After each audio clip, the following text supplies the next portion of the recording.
Kami sa paanan ng Sierra Madre, kasamang isang elite unit ng Army Recon.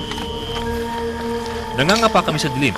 Tuwing magkakabangga ng Army at rebelde, unahan na lang sa gatilyo. Halos lahat daw ng barangay dito hawak na ng mga rebelde. Maya-maya, dumating kami sa isang bahay.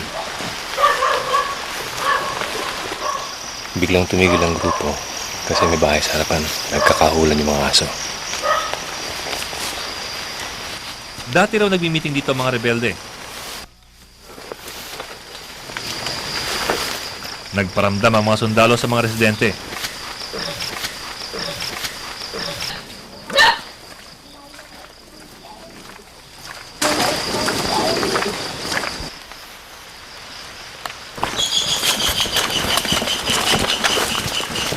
Sa gabing ito, 20 kilometro ang sinuyod namin. Inabot na kami ng umaga sa bundok. Paglitaw ng araw, magugulat ka na lang. Sa gitna ng peligro, makapigil hininga pala ang ganda ng lugar na ito. Sa likod ko yung bundok na yung mountain range ng Sierra Madre. Ito raw ang ginagawang corridor ng New People's Army. Palabas at papasok ng Metro Manila.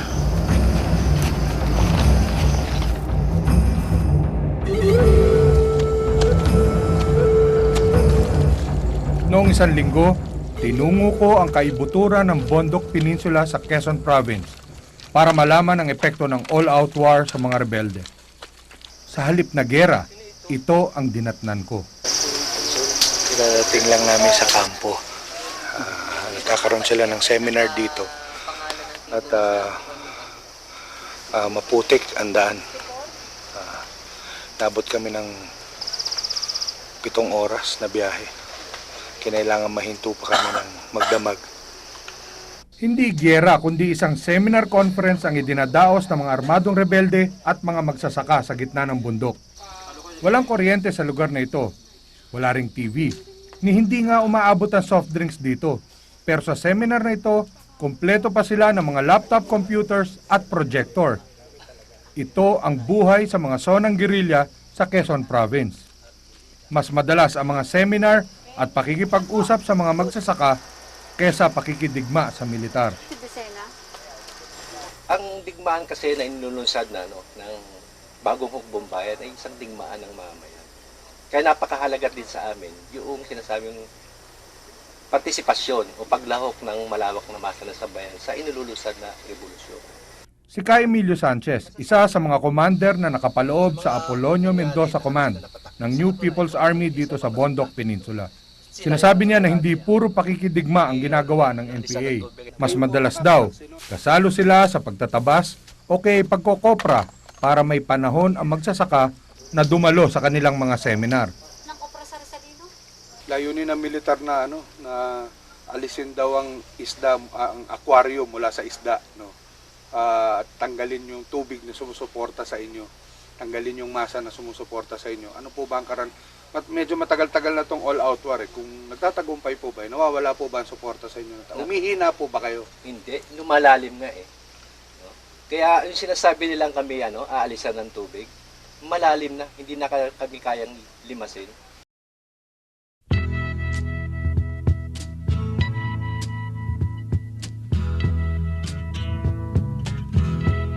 We shall destroy the armed capability of the CPP-NPA. There's something happening here. What it is ain't exactly clear. There's a man with a gun over there, telling me I got to beware. It's time we stop, children. What's that sound? Everybody look what's going down.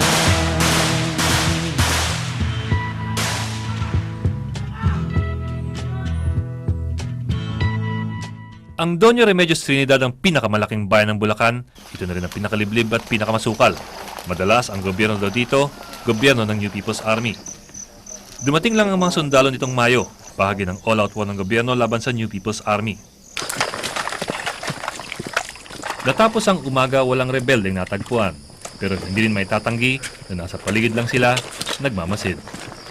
Dati ng papel ng sundalo na suyuri ng kagubatan, hanapin ang kalaban ng pamahalaan. mga napunta namin, Aurora, Zambales, Bataan, strike withdraw lang kami. So ang mga terrain, yung mga barangay, mga sitios, hindi namin ganong nakakasalamuhan ng ganong katagal. Pero kinabukasan, iba na ang misyon ng mga veteranong sundalo. Pinatawag ng mga sundalo ang lahat ng residente mula sa iba't ibang sulok ng barangay Kalawakan sa isang higanting pulong sa paaralan. Ang iba, 5 oras pa raw ang biniyahe, dala pa ang mga anak at apo. Ang mga panauhing pandangal, mga opisyal ng barangay na bihira makita. Kasama nila mga matataas na opisyal na militar. Liparan ang mga ngiti habang sinasalubong ng mga sundalo ang mga residente. Pero pagdating pa lang, nilista na ang pangalan ng mga dumalo at sinigurong may sedula sila.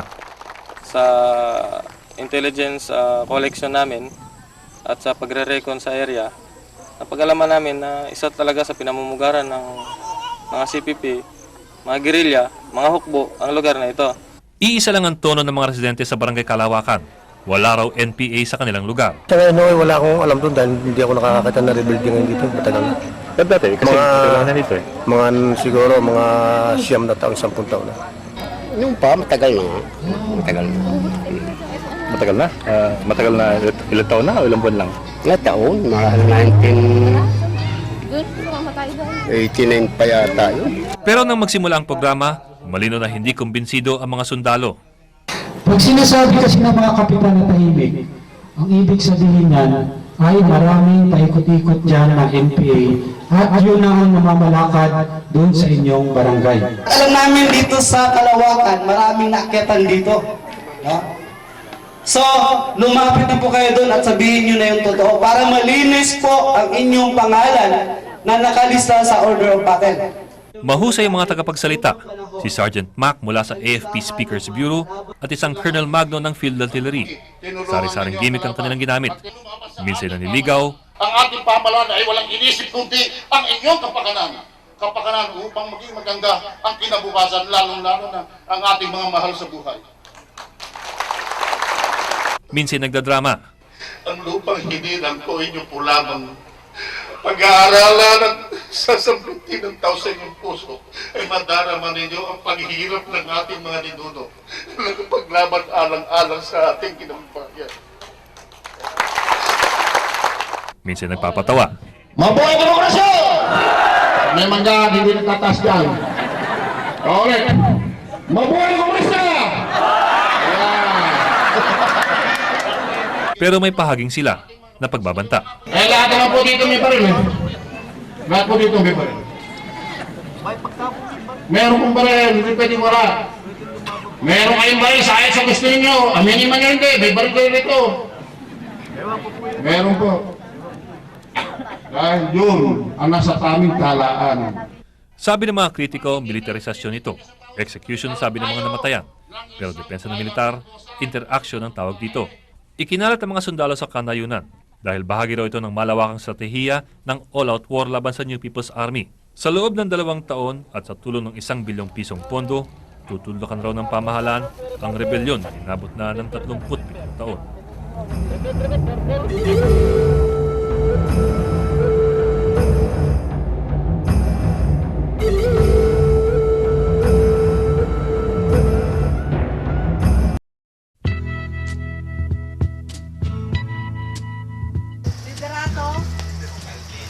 Todong giyera o all-out war ang naging patakaran ni Pangulong Arroyo upang masugpo ang aniyay lumalalang problema ng insurgency. Halos pagkatapos ng deklarasyong ito, nagumpisa ng malagas isa-isa ang mga leader ng mga aktivista, ngunit legal na organisasyon. Sa mga lalawigan sa buong bansa, isa-isang pinapatay ang mga leader ng party list organizations, leader union, leader ng human rights organizations. Si Claude ay leader ng isang aktivistang organisasyon, tumutulong sa mga problema ng mamamayan. Sunod-sunod na itinumba ang mga kasama niya sa legal na kilusan at nakaramdam na rin siya ng paniniktik ng militar laban sa kanya. Sa halip na matakot, lalo pa itong nagtulak kay Claude na umakyat sa bundok at sumapi sa NPA.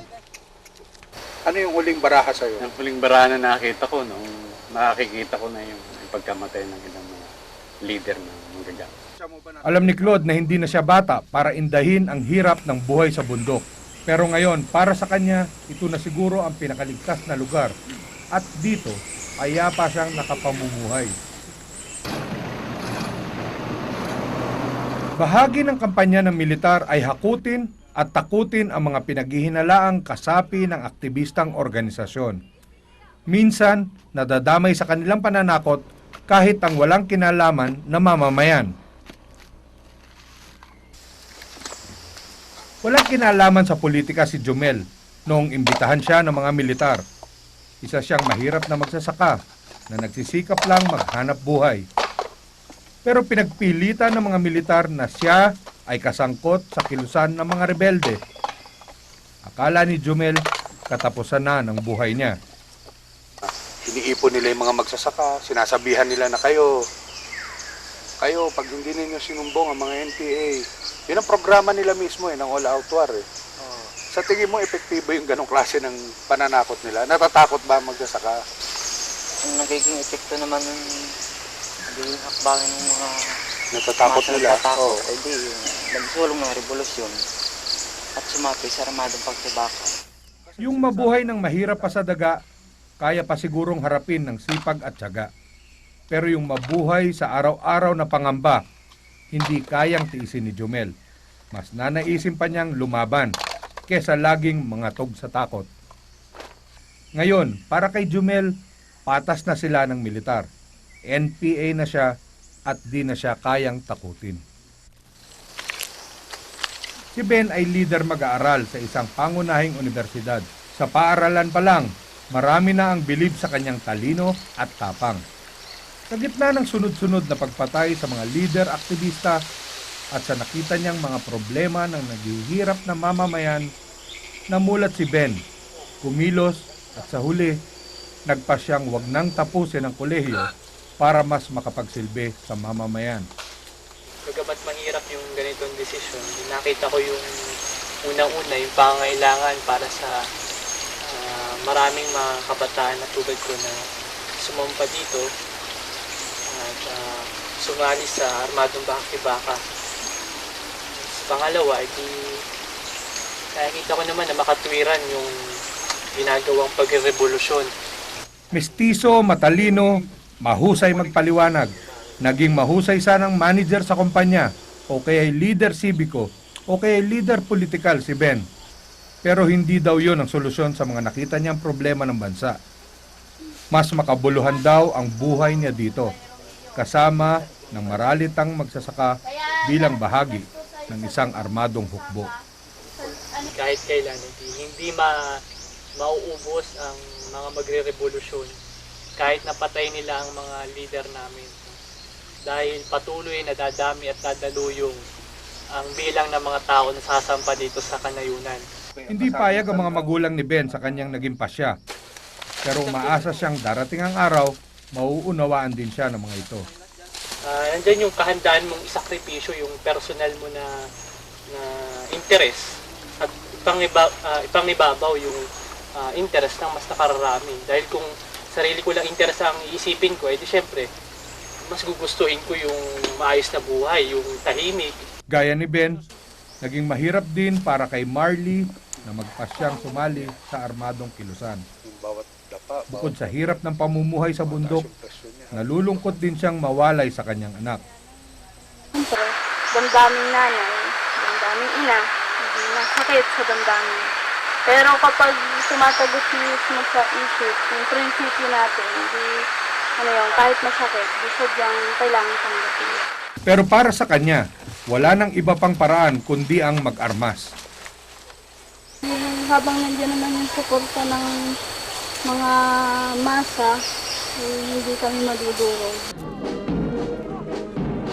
Marami sa sandatahang lakas ang naninindigan na ang todong gyera laban sa NPA ang tanging solusyon para magkaroon ng kapayapaan. Yung nakakampo, madaling ipropaganda. Ngunit para kay dating UP President Francisco Nemenzo, ang all-out war na ito ay nagiging mitsa pa para lalong lumala ang rebelyon. Nasa underground movement din si Nemenzo o Kadodong noong dekada 50. Isa siya sa pinakamahusay na political scientist at historian sa bansa ngayon. Kasi kung hindi mo matugunan yung ugat ng yung socio-economic problem roots dito. Susulpot yan. Maskin madurog mo pa yung isang guerrilla organization, another one will crop up. Si Kadudong ang magsasabi na ang all-out war ang isa sa pinakasinaunang estratehiya ng gobyerno laban sa mga rebelyon. Isa rin ito sa pinakapalpak. Hindi lang naman bago ito eh. Ginawa na ito dati. Yung term na all-out war, ginamit na ni President Rojas Johnson after the war. Ginamit nila Quirino. Then ginamit ni Marcos, ni Cory Aquino. So, walang pagbabago dyan nakita ko. Kung matalino ang gobyerno, may nakikitang landas si Kadudong tungo sa tunay at matagalang kapayapaan. Primero, I think dapat i-encourage pa yung growth of the legal front. Na Huwag silang patayin. huwag silang patayin. Instead of just dismissing the criticism of the government, dapat the government will tackle those problems. Ang mga opisyal ng militar na gaya ni Palparan ang nagpapalakas ng loob at nagpapatapang sa mga gaya ni Claude, Jumel, Ben at Marley. Sa mga panahon ng pangungulila o kaya labis na hirap ng buhay sa bundok, ang mga kagaya ni Palparan ay nagsisilbing paalala sa mga rebelding ito na may mahalaga silang gampanin sa anilay pagtatanggol sa masa. Kahit kailan naman, hindi naman naging luma ang salitang pakibaka dahil yan ay palaging nandyan yan. Habang may tunggal yan ng mga uri, habang may pagsamantala, laging may makikibaka para sa tunay na pagbabago.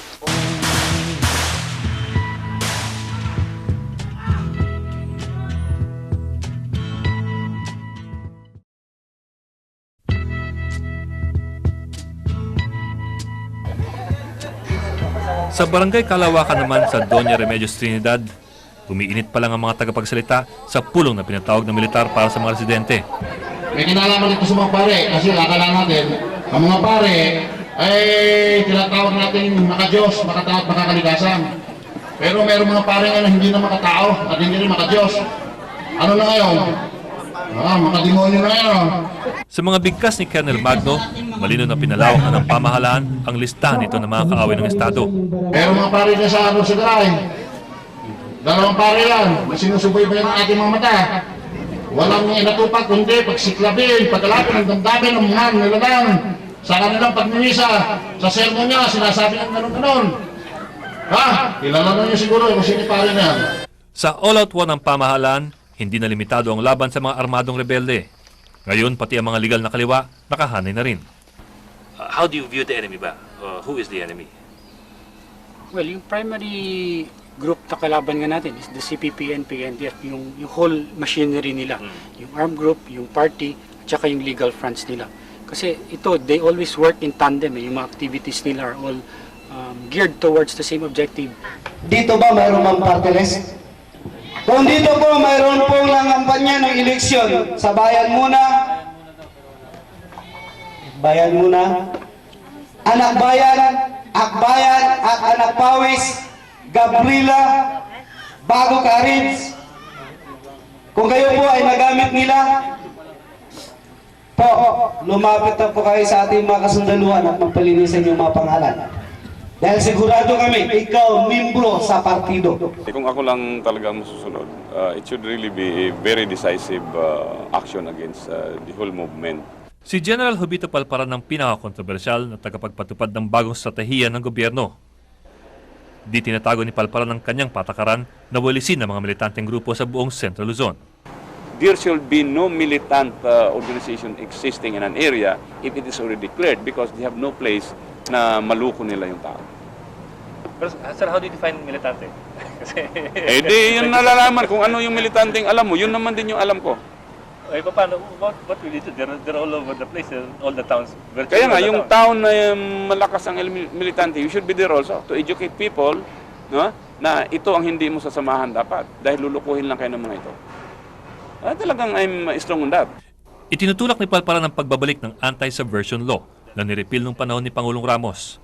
Ito raw ang dahilan kung bakit lumakas muli ang kaliwa.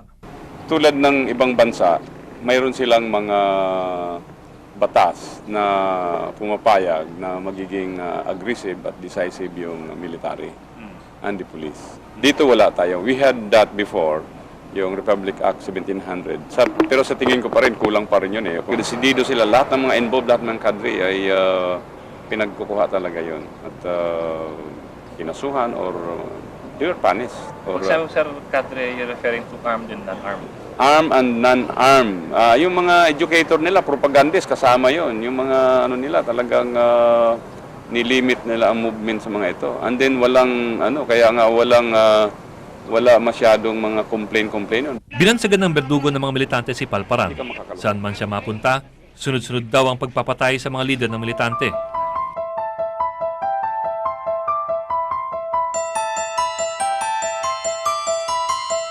Ito raw ay bahagi ng all-out war. Ang patakaran ni Palparan, hindi siya aamin, hindi rin siya tatanggi. Kung saan daw kayo ma-assign, parating doon nagtutumbahan yung mga militante o yung mga leader ng mga kaliwa? Yes, mare, siguro. So, pero kahit naman ibang lugar ngayon, nagtutumbahan din kahit wala ako eh. Pero kayo ho ba responsable doon? Hindi ko aminin yung direct responsibility. Pero maaring because of my effort, of my aggressiveness perhaps, my determination, at yung mga pronouncement ko, perhaps I could be responsible on that aspect. Meaning indirectly? Indirectly, could be. But the people responsible, are they under you? Or Not necessarily, could be also. Medyo mahiwagas na sagot ninyo. Oh, yeah. Pwedeng under ko yung mga tao yun, pwede namang hindi. So. But sir, if they were under you, would that be within the legal parameters pa rin? May not be. That's why you have to look for them. Maring hindi. Maring nasubrahan. Because I encourage my men to be aggressive. Hindi yung sasabi ko naman kay Palparan magre-retiro ka na sa September. Kaya ang revolusyonaryong hustisya, walang pinipiling panahon yan. Yun na nga ang gusto nila na matakot ka Bios threat. Ngayon, kung matakot ako, sasabihin kung takot ako kaya pag-retire ko, o kaya bago pa ako mag-retire, baka mag-retire tayo, taputin tayo. Iyon ang problema nga ng armed forces, kasi maraming ganyan. Ang militar ba dumadampot o pumapatay ng mga tao na hindi armado? Hindi kasama sa New People's Army. Sabihin natin legal groups. Ito ba ginagawa ng militar? No. Kasi it is not a policy ng armed forces na basta na lang dumampot o basta na lang pumatay na kumbaga hindi naaayon doon sa ating sinumpaang tungkulin. You cannot possibly file cases against all these leaders. Kasi marami yan. Yes. So, in the end, it goes back Then our coercive power of the state applies. Which is how? We are the coercive power of the state. Ano ba? Military, police, our local officials, the laws are the coercive. I mean, kung loko-loko ka, matakot ka sa amin.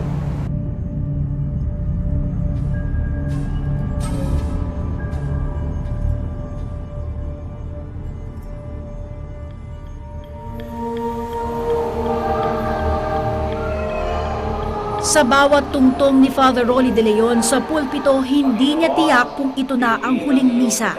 Bilang opisyal na tagapagsalita ng grupong Alma sa Norzagaray sa Bulacan, marami na raw siyang naisiwalat na kaso ng harassment ng militar.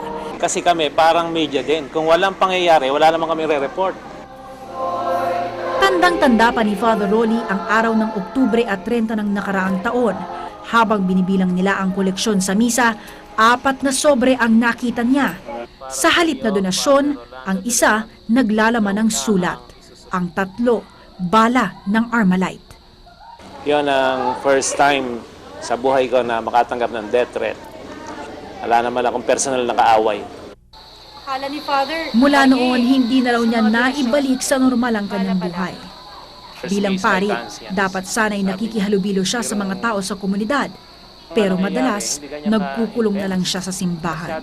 Ang simbahan kasi na ang mission namin mula sa Panginoong Hesukristo ay katotohanan, katarungan, pag-ibig, kapayapaan. Whether maging unpopular kami, maging tanggap sa tao, hindi. Yun ay mission namin. Ang mahalaga, matapat kami, nagiging tapat kami sa Panginoon. Pupunta kami ngayon sa Barrio Binuangan, dito pa rin sa Ubando, sa Bulacan. Marami kasing kwento na doon sa baryong yon, maraming biktima ng military harassment at hindi na sila makalabas sa kanilang mga bahay dahil sa matinding banta sa kanilang buhay.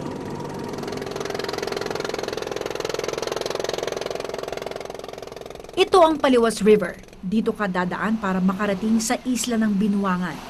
Ang ilog na ito ang naghahati sa bayan ng Ubando at lungsod ng Navotas. Sa nakalipas na 3 taon, binalot ng tensyon ng ilog. Mula nang gawing imbakan ng basura ang 11 ektarya ng lupa sa Tanza, Navotas, ang Navotas Control Disposal Facility. Kinontra ito ng mga mangingisda. Nanguna sa pagpipikit ang grupong pambansang lakas ng kilusang mamamalakaya ng Pilipinas o Pamalakaya, isang makakaliwang grupo ng mga mangingisda.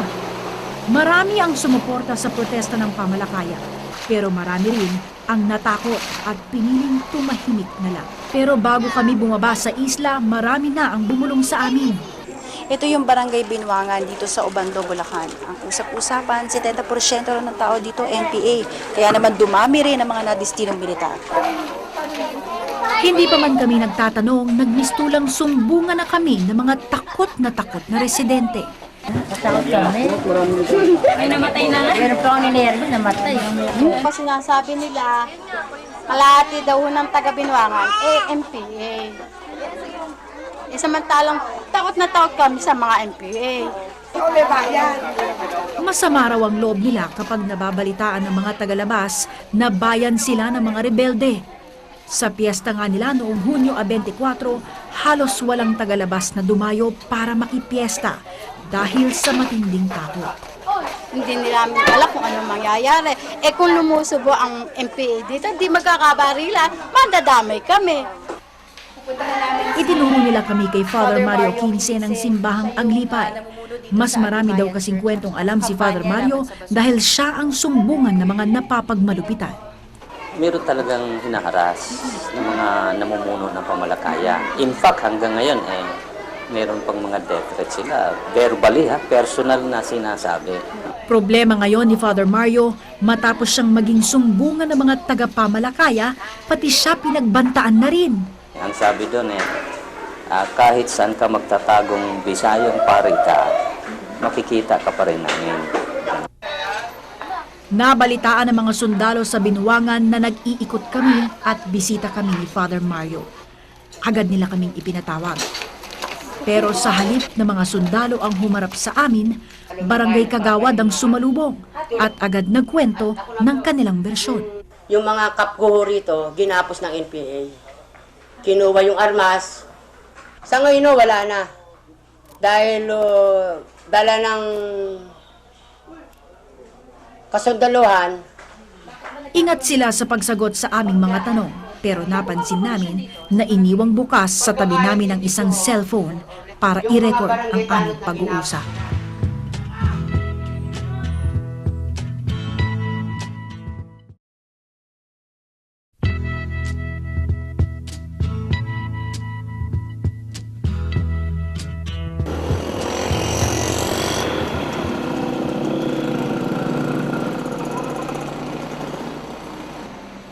Sa kumbento ng St. James Parish sa Plaridel, Bulacan, hindi madre at pari ang nagsisiksikan dito, kundi mga biktima raw ng all-out war ng militar.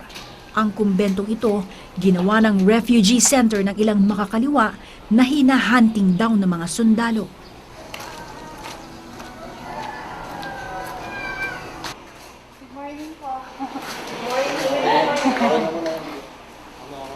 Mangingisda raw si Mang Guillermo, pero iba raw ang tunay niyang trabaho ayon sa militar. Tinanong na ako na ako'y miyembro ng sinasabi nilang MPA o makakaliwa at yun naman ay walang katotohanan. Ni hindi rin daw siya miyembro ng kahit anong grupo o alyansa, pero hindi ito pinaniwalaan ng mga sundalo, kaya matapos ang 2 araw, ipinatawag siya uli. Sikmuraan ako, dibdiban ako. Pagkaraan pa nun bilang nagsalita pa na sila daw bata ni Palparan at hindi ako natatakot. Sa engkwentrong iyon, natakot si Mang Guillermo. Tumakbo sa Plaridel at humingi ng tulong sa grupong karapatan na isa namang idinidiin ngayon ng pamahalaan.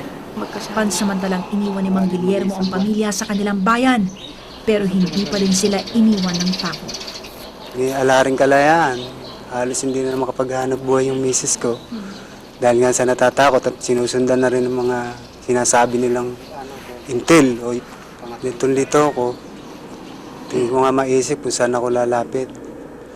Kaya naisipan ko, ito nga, magkubli na lang sa isang lugar na inaakala kong kami iligtas. Pero hanggang sa kumbento, minumulto ang mga taong ito. Pinapasara sa akin itong bintana kasi meron kami napansin na isang sasakyan, mga ilang minuto lang nakakaraan, matagal na nakaparada sa harap. Hindi naman namin malaman kung anong pakay.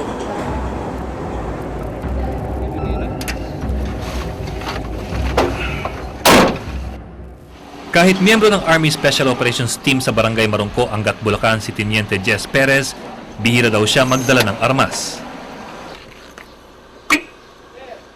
Anong mayroon dyan? Ang kanyang trabaho kasi ipakitang otoridad ng gobyerno sa mga lugar kung saan hindi nararamdaman ang pamahalang lokal at nasyonal. Pag may mga problema sa ibang barangay, pag nangihingi sila ng tulong ng Army, rumiresponde kami. Pag may nagkakagulo, yung nagkakagulo ng ita, ganyan. Rumiresponde kami. Umabot kami donasyon. Pero trabaho ng pulis yun ah. Minsan kasi, kami kasi yung nandito, pinakamalapit. So, sa kanila, sa amin.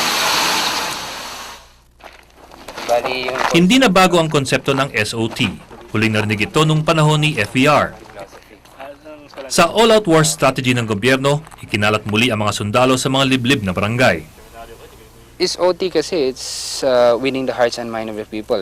By just being here, by just waving to the people, that is SOT itself.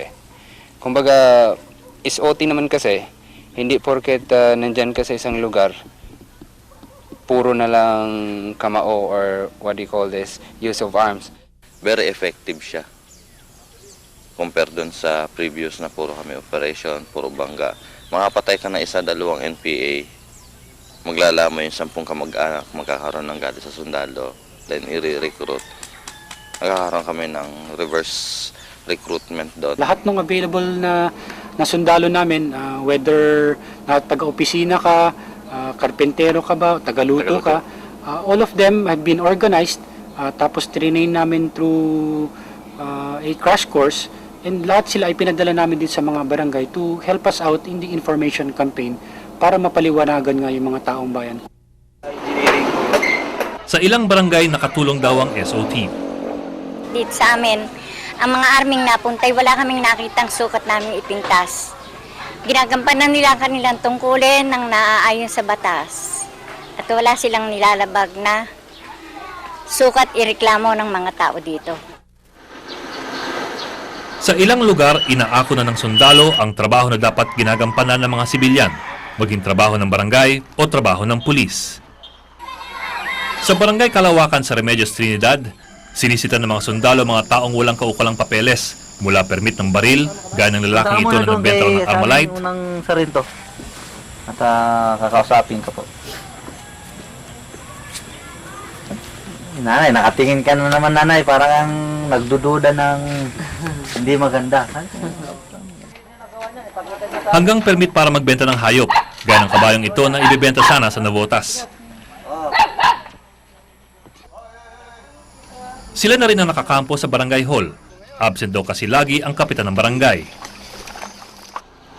Sa barangay Marungko sa Angat, hinihiram ng mga sundalo ang sasakyan ng barangay, pati na rin ang barangay hall. May mga sang-ayon dito, pero meron ding umaalma. Yung ino-offer ka agad ng barangay captains is the barangay hall or the daycare center. At least, meron kaming peace, tahimik yung lugar. Wala kami nakikitang mga luko, wala kang makita mga barumbag, palakad-lakad dyan. Multi-labor kami, pwede na mag-representative as DILG, as health. Kasi walang sino man ang mga has na mga DILG, personal dito, na aakyat sa isang malalayong lugar yan. Kasi ang iniisip naman nila, seguridad nila eh. That is not an argument under democracy. Kasi kung may ganung problema, it is the task of the higher civilian authorities to fill up the gap. It is not the role of the military. Po. Higit sa lahat, mula nang pinakalat ang mga sundalo at pinalawak ang lista ng mga kaaway ng gobyerno, dumarami ang reklamo ng mga napapatay o nawawala. Ba't nasabi na, no, yung kawawa ay civilian? Nabalita nga, nambubugbog yung mga ano eh. Mga sundalo. Sa ibang baryo ng Angat. Yung kasundaluhan natin ay nagkakaroon ng house-to-house campaign doon sa mga barangay upang maipaliwanag nga sa mga taong bayan kung ano talaga ang layunin itong grupong na ito. Dumadampot ba kayo ng tao para i-interview, interrogate? No. In my case, you can ask around. Para sa akin, if I want to talk to a certain guy, I will ask the barangay chairman or someone in the barangay to let that person know that if I can talk to him. Kumbaga, kasi ako prangka akong tao, hindi ako yung paligoy-ligoy na hindi kita didiretsyon. Pag gusto kita, pag hindi, didiretsyon kita. Paano pag hindi niyo gusto? Pag hindi kita gusto, sasabihin ko kung ang isang bagay ginagawa mo hindi maganda, bigyan kita isang chance. Yung mga military ay magiging gobernador mo, magiging mayor mo, magiging nagkaroon ng taste of power over the people. Hindi naman sila elected. So, essentially, anti-democratic yung ganong klaseng arrangement. Secondly, may implikasyon ito sa mga tao din mismo. Kasi kung hindi nila inelect ang leader na yan, yung military na yan, at lalo pa kung nagkakaroon ng mga abuso, ang tendensiya ng mga tao magrebelde. Walang ibang magsasalarawan ng pagkakahati-hati ng mga komunidad dito gaya ni Ricardo at Raquel. Ang takot na bumalot sa kanilang komunidad ay nanuot na rin sa relasyon ng mag-ama. Leader ng Alyansa ng Mamamayan para sa Pantaong Karapatan o ALMA sa Bulacan si Mang Ricardo. Araw-araw daw kung sundan siya ng mga armadong lalaki. Hindi na raw bago ito sa kanya dahil ganito rin ang naranasan ng kanyang mga kasamahan noon bago sila pinatay.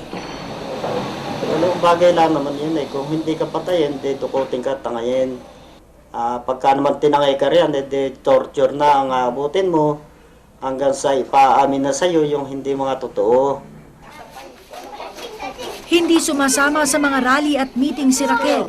Pero dahil anak siya ni Mang Ricardo, ilang beses na raw siyang tinatawag at kinwestiyon ng mga sundalo. Sa lubos na takot, pinipilit niya ang ama na iwan na ang organisasyon. Pero mas pinili pa rin ni Mang Ricardo na isugal ang buhay. Kaya tuloy lahat dabay. Pero hindi rin niya akalain na pati kami madadabay.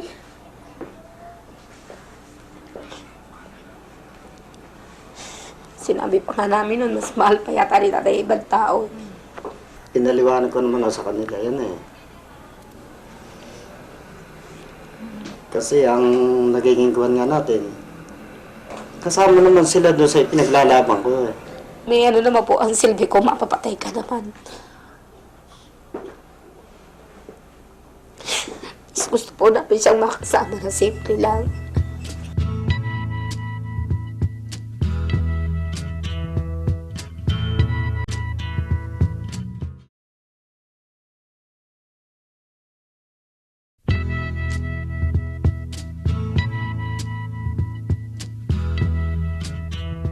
Nagdeklara ako ng state of emergency dahil sa maliwanag at kasalukuyang banta sa Republika na atin napag-alaman at napigil.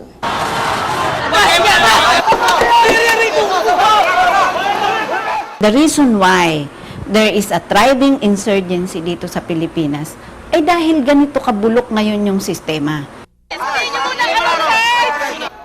Saktan yung mga kasama ko! Itawan niyo ako!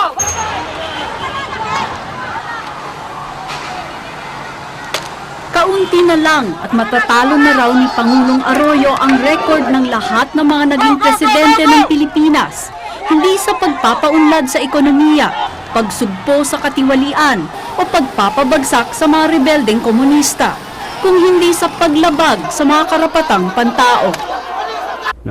Kung ikukumpara sa Ramos period, Siguro hindi na exaggeration yung 100% ang pinakamababa na pagtaas, no, sa torture at saka doon sa mga extrajudicial killings. Kung titingnan mo, 706, 299 yan yung may organizational affiliation. The rest, karamihan, ordinaryong mamamayan, farmers, na pinatay in the course of military operations. Katunayan, nadagdagan pa ng 3 napatay mula nang ma-interview si Enriquez. Sa ngayon, 709 na ang napapatay sa ilalim ni Arroyo at maaring madagdagan pa ito sa darating na mga araw. Kasama rito 57 menor de edad at 5 buntis. Sa mga nawawala o missing, number 1 pa rin si Tita Cory, pero humahabol si GMA. Halos pareho na nga ang bilang ng napatay sa ilalim ni GMA sa pinagsamang bilang sa ilalim ni Cory, Ramos at Erap. Unprecedented, kahit ng martial law, hindi ginawa ni Marcos yung kung talagang sangkot. Maging ahensya ng gobyerno, inaamin, may indikasyon raw ng pagtaas sa human rights violations mula taong 2001. Huwag naman masyado sabihin natin talaga extravagant ang taas. Yes, tumataas, but still, it is in the stage of verification and investigation, no? Kasi mahirap naman sabihin natin, pagpasok ng case, number kagad. At kung dati, mas marami ang tinatarget na armadong grupo at mga lider nito, ngayon ang mga nasa legal na ang napupuntirya. Nitong 2005, lumaki na rin ang bilang ng mga biktima mula sa media, simbahan at political opposition. Pati yung mga legal, nasa legal organizations. Tapos yung sinagawa ito dun sa tinatawag na ERAP 5, lumalabas na yung range, no? Ay kasama na rin. Inuuna lamang ang mga perceived dahil ito yung sinasabing wala masyadong sympathy. Kung ang Armed Forces of the Philippines ang tatanungin, mga komunista at aktivista ang may kagagawan sa maraming pag-abuso at pagpatay.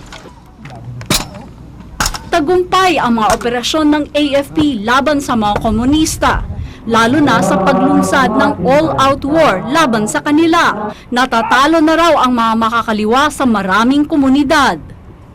From year 2000 to 2006, Bicol Region accounted for 341 of CPP-NPA liquidations, or 30% of the total CPP-NPA liquidation for in the whole country.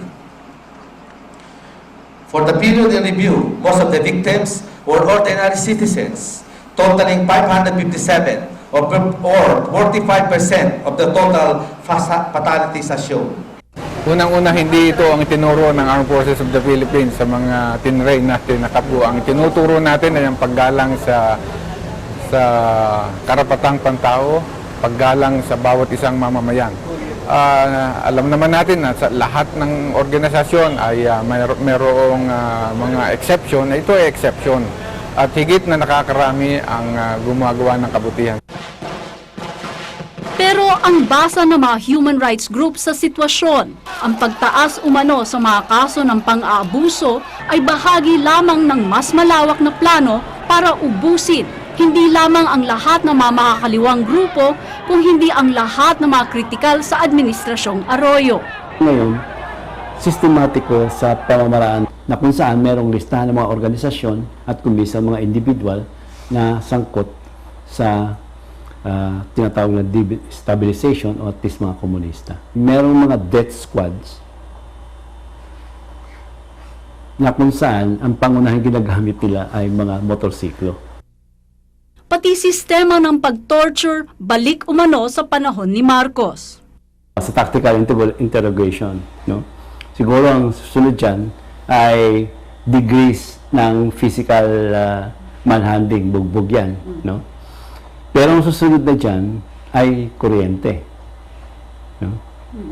At ang sumunod pa dyan ay yung water cure.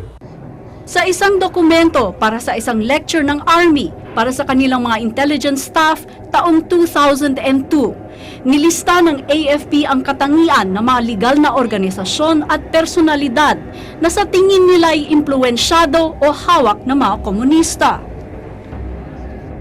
Una, kung ito'y sumasama sa mga multisectoral rally. Ikalawa, kung ito'y may mga kaibigang pinagsususpetsahan bilang komunista. Ikatlo, kung ito'y sumasama o nag-oorganisa ng mga rally o pagkilos na tutol sa gobyerno. Ibig sabihin, anang mga human rights groups, madikitan ka lang, patay ka na. Sa isa pang intelligence document, inutos na ang lahat ng mga intelligence unit ay dapat makatukoy ng partikular na target para umunay maneutralize ito. Taong 2004 ito lumabas, taong na-target ang maraming mga sibilyan. Lalong nakumpirma ang hinala ng mga aktivista na may malawakang plano ng pagsugpo at pagpatay sa lahat ng mga organisasyong kritikal kay Arroyo nang na-leak ang isang CD ng AFP, kung saan nakalista ang pangalan ng mga makakaliwa, pati na rin ang ilang mga grupong kritikal sa administrasyon, pati ang Catholic Bishops' Conference of the Philippines. Ngayon, ang equation nila, itong mga nasa legal, dahil mga sumusuporta ito doon sa CPP-NPA, therefore, they support the armed struggle, therefore, combatants na rin sila. So, yun ang inalis niya, yung distinction ng armed at saka unarmed opposition to the government. I don't think most of them are really innocent. Marami sa kanila could have done something. That's the reason na yung pumatay sa kanila. Nagiging yung tinatawag nating convenient na excuse si General Palparan. Pag merong nangyayari na may namamatay dyan, ang nagiging excuse ngayon ay si General Palparan. Kahit hindi kami ang gumagawa nung pagpapaslang na yun. Higit sa lahat, habang tumatagal, tila nagiging target na rin ang mga kritiko at mga miyembro ng mga kalaban ni Pangulong Arroyo sa politika. Nakikita na hindi lang ang pagdukot, pati ang pagpatay ay maaaring gawin para tiyakin na walang magiging balakid o protesta sa pananatili sa poder. Kaya, bakit ginagawa yan? Ito yung isang pinakamalaking dahilan. At nagiging cover-up yung tinatawag na Red Scare. Nabuwag natin ang pakanang ito. Kasama sa markilos natin, ang pagdakip ng mga militar at sibilyan magkakasabwat.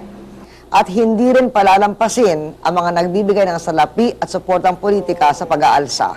Ang CPR 1017 EO 464, no, ay isang ebidensya malakas na nag-try talaga ng todo si Mrs. Arroyo, no, to have dictatorial powers. The last few thousands came from... Wala na raw mas malinaw na pruweba na wala nang hinahangad ang Pangulong Arroyo kung hindi ang manatili sa Malacanang, kung hindi ang sunod-sunod na pagdeklara ng mga proklamasyon at utos na malinaw na labag sa saligang batas at sa karapatang pantao. Ang Calibrated Preemptive Response o CPR na siyang pumigil sa karapatan na malayang ihayag ng mga Pilipino sa isang marcha o rally ang kanilang sama ng loob o pagtuto sa gobyerno at nagresulta sa maraming pananakit at pag-aresto. Ang Executive Order 464 na siyang nagbawal sa mga opisyal ng gobyerno na magtestigo sa Senado sa tuwing may ibubunyag na issue ukol sa katiwalian sa gobyerno. Ang Proclamation 1017 o ang pagdeklara ng State of National Emergency na nagbigay daan para dukutin ang lahat ng mga kritiko at oposisyon kahit walang warrant of arrest at takutin ng media sa kanyang pagpapahayag ng mga katiwalian sa gobyerno. Ang pagdeklara ng all-out war laban sa CPP-NPA kung saan mas lalo umanong nagbigay ng kapangyarihan sa militar para hawakan ang mga kritiko ni Pangulong Gloria mula sa kaliwa. 3 sa 4 na proklamasyon na ito, pinatigil ng Korte Suprema. labag daw ito sa konstitusyon at sumagasa sa mga karapatang pantao. Pero kung ang akala nyo'y lusot na tayo, may babala ang mga human rights lawyers. Mukhang ayaw pa rin tanggapin ng ating gobyerno yung sinasabi ng Korte Suprema. Dahil halimbawa, dun sa decision ng Korte Suprema sa Proclamation 1017, sinabi na nila doon na yung mga warrantless arrest, hindi pa pwede yun. And yet, tuloy-tuloy pa rin yung mga ganun pangyayari.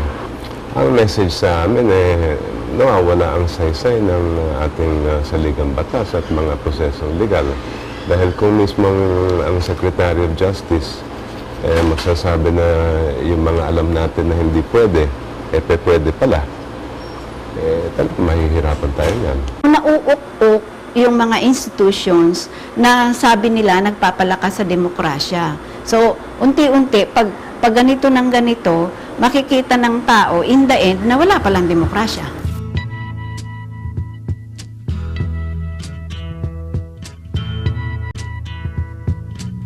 There's something happening.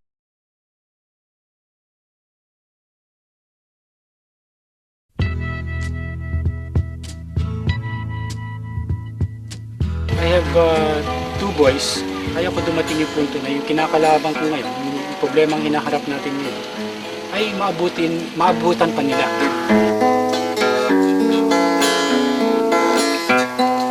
Wala nang masusulungan talaga, masa kundi talaga mga susunod siguro mga panahon mag-aarmado na rin yan. At ako'y sigurado dyan. You don't want to sacrifice a little of your freedom. Then, towards the end, you are actually abandoning almost all of your freedoms.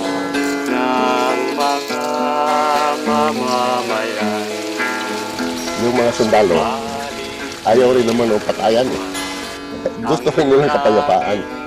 Ang problema ngayon, paano mo ma-achieve yung kapayapaan? Habang di tulo ang isip. Alam ko ng isa ring dating sundalo. Sabi natin retired Master Sergeant. Sa generation ko ngayon, bata pa ako, gusto ko nang tapusin. Para kung maging sundalo man yung anak ko, nasa opisina na lang. Sa dakong silangan kung saan. Nawala yung humbalahap, pumalit yung SMB. Nawala yung SMB, pumalit NPA. NPA hindi pa matanggal-tanggal. Pero siguraduhin mo yan, tinanggal mo yung NPA, mayroon ulit na bagong organisasyong lilitaw dyan. Kasi nga, hindi mo na umugat.